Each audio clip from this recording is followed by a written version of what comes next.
go beyond borders. 这就是 CNN.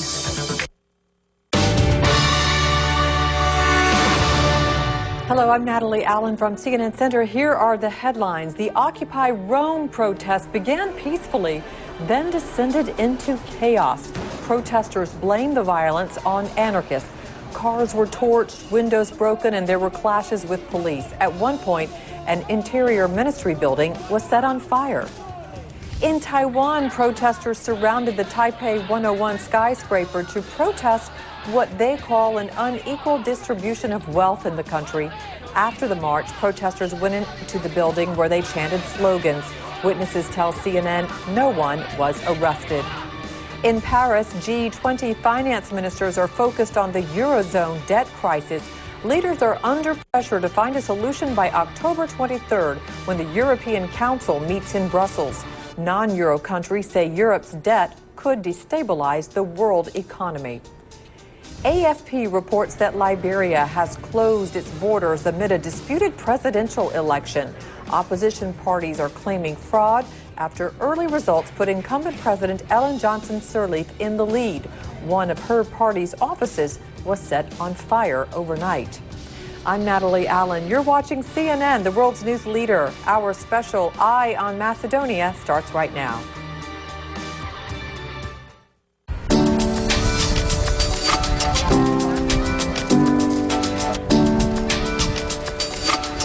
Along the banks of the River Vardar at the historic Stone Bridge, a new vision rises for a country and its capital, Skopje in Macedonia.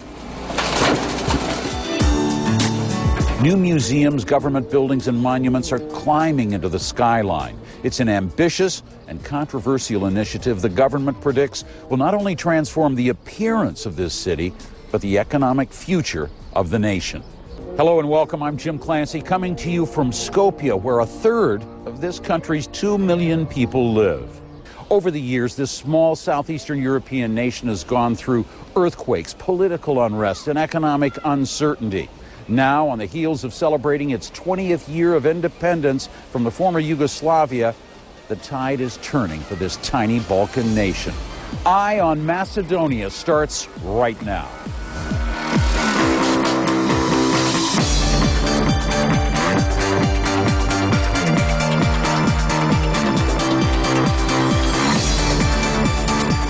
Macedonia is a country steeped in history. Walking here alongside the Stone Bridge, one can look up at the hillside above and see the Turkish fort built in the 18th century, evidence of the Ottoman Empire that ruled here for hundreds of years.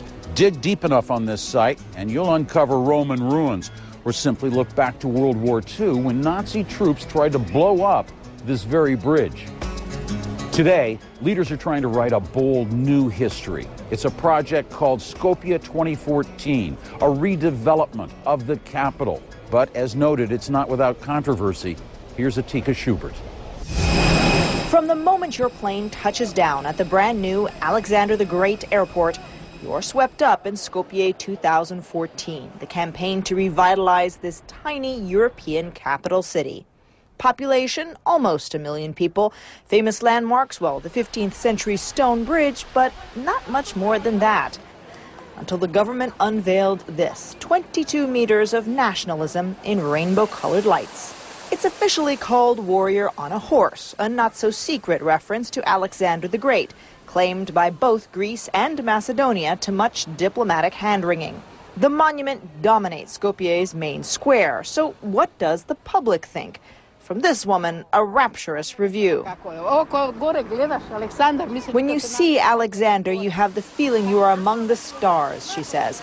It is really beautiful, and all the Macedonians here are thrilled with the beauty. But this man is waiting for the final bill. Is the amount spent for the statues equal to their real value, he asks. I like art, but I want the amount spent to be realistic and not associated with any kind of money laundering, he says. It all adds up to a government estimate of about $100 million, but critics say the cost could be hundreds of millions, with a whopping 30% unemployment. Some say the money could be better spent elsewhere. Skopje 2014 includes museums and a constitutional court built in neoclassical style, and of course, these tributes in stone to Macedonian history.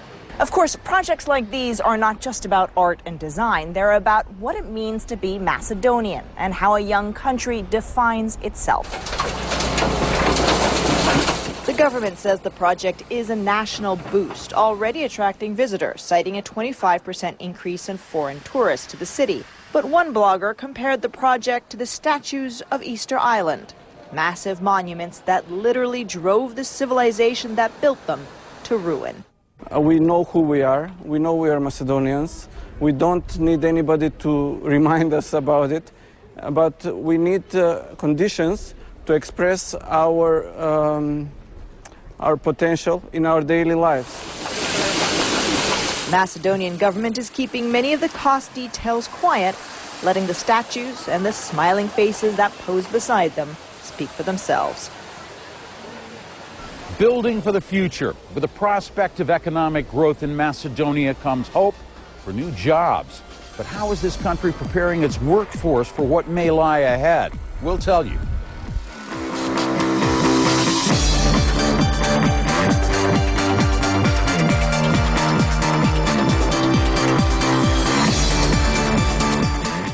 Being located in the technological industrial development zone gives investors several benefits.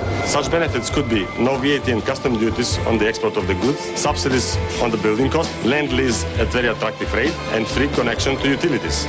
Macedonian government has created an attractive tax package.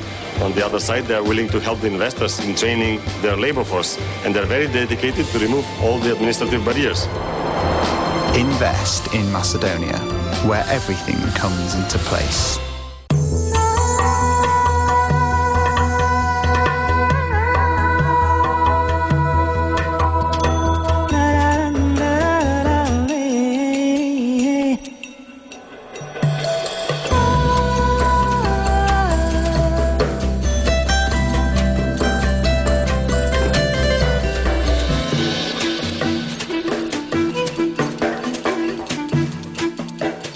Macedonia, timeless.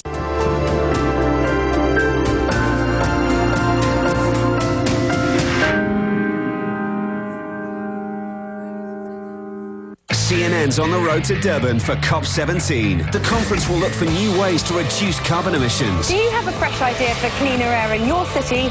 Send us your thoughts. Be bold, be creative, and we'll share the best online and on TV. Go to cnn.com/road to Durban to find out more. In association with Siemens.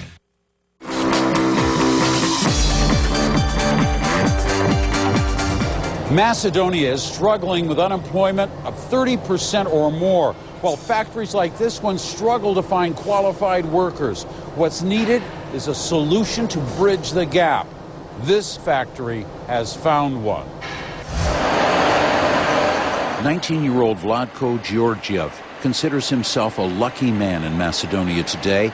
He has a job, thanks to an internship program that connected him with Ruin International Technologies, a French company that makes clutches for cars, trucks, and tractors. We had 3 months of internship, and after that we were offered a job by Ruin, he says, adding, "We're very lucky to work here." He's not the only one. On the factory floor, an aging workforce produces aftermarket clutches for export to Russia, South Africa, and across Eastern Europe. Ruin benefits from the internship scheme sponsored by USAID by finding young employees who can operate increasingly sophisticated machine tools. It's helping us to go through this whole process of recruiting new, young, well-trained people. The initiative is called My Career, a web-based portal using internships to help generate jobs like these in Macedonia. We've just passed over 2,000 interns that we've placed in a variety of companies here in Macedonia, and interest is growing all the time. There's another dimension at work on this factory floor. It's not just an internship program matching young workers with employers. It's also giving Macedonia's schools vital information needed to retool the education system to match the needs of industry.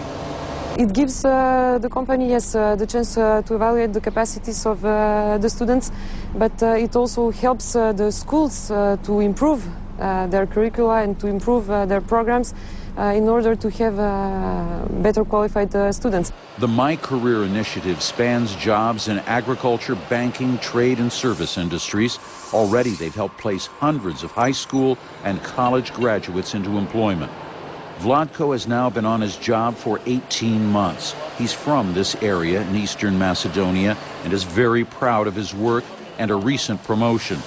Even with official unemployment standing at more than 30%, he's got an optimistic message for Macedonia's young people.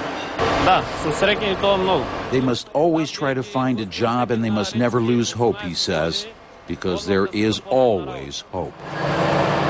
How can an internship program inspire hope? How can the best and the brightest of Macedonia, working together with educators and business, help spur investment that helps create more jobs and lift this country as a whole? We brought together some people to discuss just that. Eva Lozanovska is a graduate in traffic engineering. She has now spent 2 years with the information technology company NextSense. Ivana Dobrevska is a graduate in classical languages, studying ancient Greek and Latin, but there's not much job opportunities out there in that sector, so she's working in human relations in a bank, the Ohrid Bank, part of Societe Generale Group. Atanas Kochov is Dean of the Faculty of Mechanical Engineering at the University of St. Cyril and Methodius here in Skopje. It is one of the oldest universities in the country. He is directly involved with the internship program. Irena Popovic is the creative department manager at NextSense here in Skopje. That is a software IT company that over the last 5 years has grown from 20 employees to 66. Dean Kochov, how would you describe the impact of this internship program? The company can influence on the student. They can work with the student. They can load them with a real job. They're going to work with the students, and at the end, the next year, they're going to continue the same job. Ivana, how did it work for you? All right, you've been studying Latin and Greek? Yes. Well, I feel very lucky to find this job since my educational background is different. The process of getting a job itself, in general, in Macedonia, is very long. So every person who is involved in this internship program have a bigger opportunity to find a job. Eva, you did study traffic engineering, and yes. You're working on that in software right now. So you were more prepared for things, weren't you? Yes, I could say that I was prepared, but this is a new technology that I was involved, and we only hear about that on our studies. We didn't actually know how to work and how the process works. So it was a new thing for me. Let me bring in Irena, because Irena, she works with NextSense. You're at that company. How do you see working closer with the students before they come into the workspace? First, when they come, first they actually have a real task on the real project and a real client. We don't do just practice to, okay, let's do This whatever. Isn't theoretical. They're actually dealing with clients, working on the project. Yeah, and we are working with enterprise clients which have a very high level of quality assurance at the end. As a general rule, are students coming out of Macedonian schools prepared? I wouldn't say much. Dean, what do you think about that? Yeah, I'm not agree with that.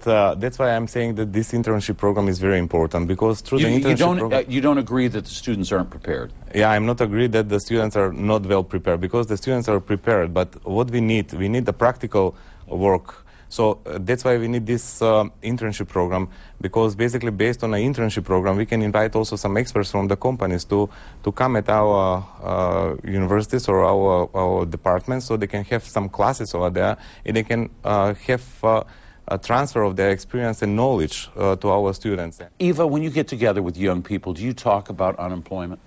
I mean, do young people worry about, okay, I'm getting a degree, but I may not be getting a job? Yes, they are all worried. We are all worried. The fact that 30% of unemployment shows that. And for the employers, I mean, is there a concern that